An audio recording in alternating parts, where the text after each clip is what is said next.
I came to Australia in 1968. Your name? Brian Edwards, ex-Lance Corporal, Royal Military Police.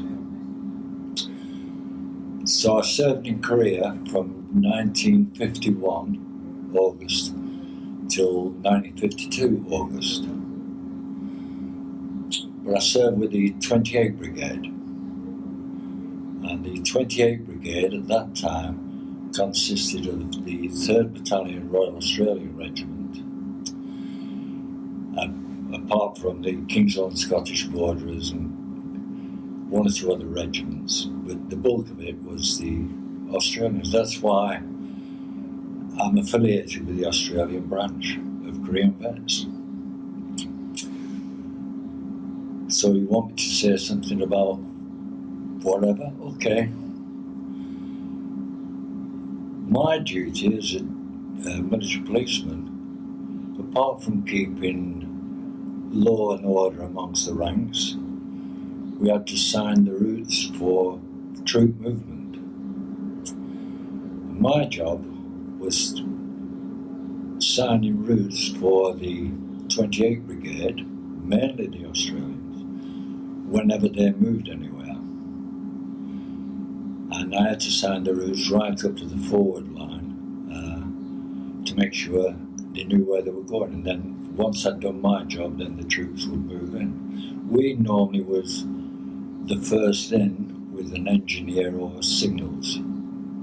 The engineers would clear the mines. Signals would establish telephone points. And I used to put these signs down to say this is where this battalion or this section is going. So that's what a military policeman does in war. He's usually the first in and the last out to make sure all the wounded go out and everything's catered for. Apart from looking after all the roads, making sure all the roads are clear. So it's a big job, but it's good and it's a rewarding job. And you usually do 3 months in the forward area and 3 months in reserve.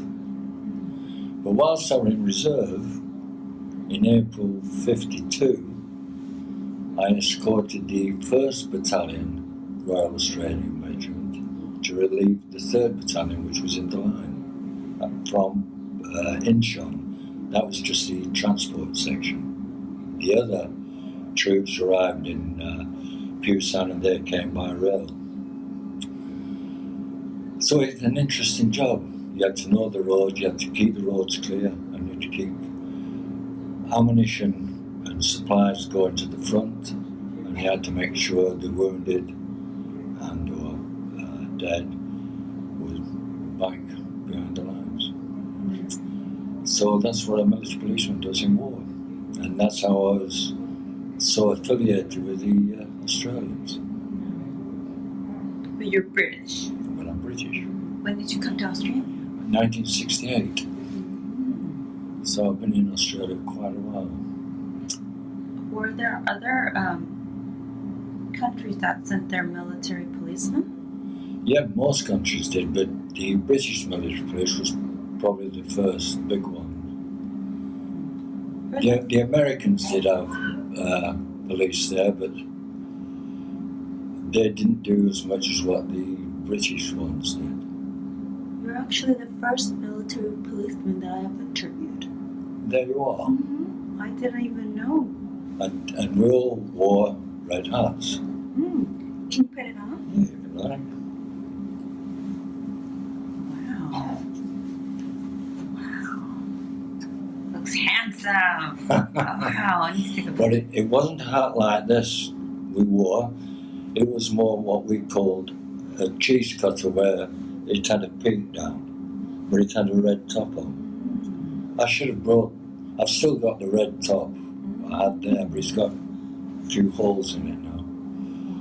Just, I remember one time, it was the Battle of Mariang San.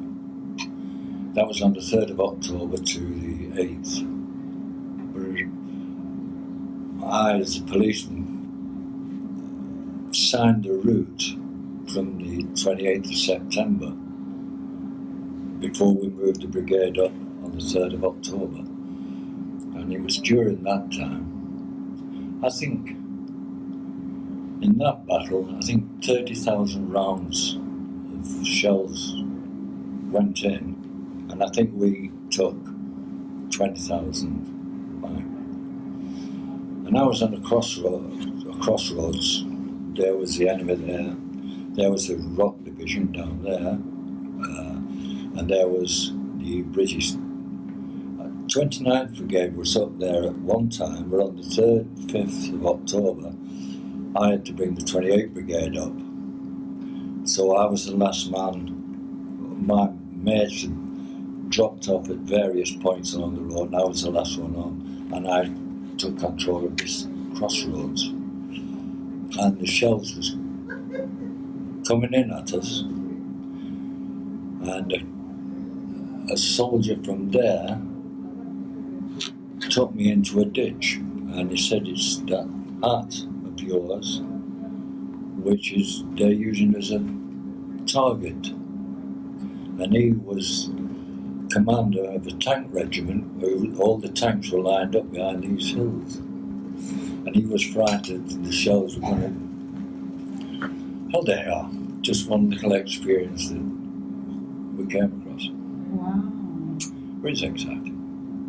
I was 19, and I think my first job on a camouflage road was to stop a truck going too fast, and I asked him why he was going, because he was creating dust, and you can't have dust in a war area.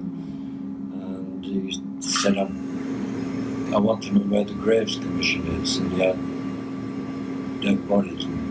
At 19 was a bit confronting to my first experience. There you are. But I'm here. I'm thankful.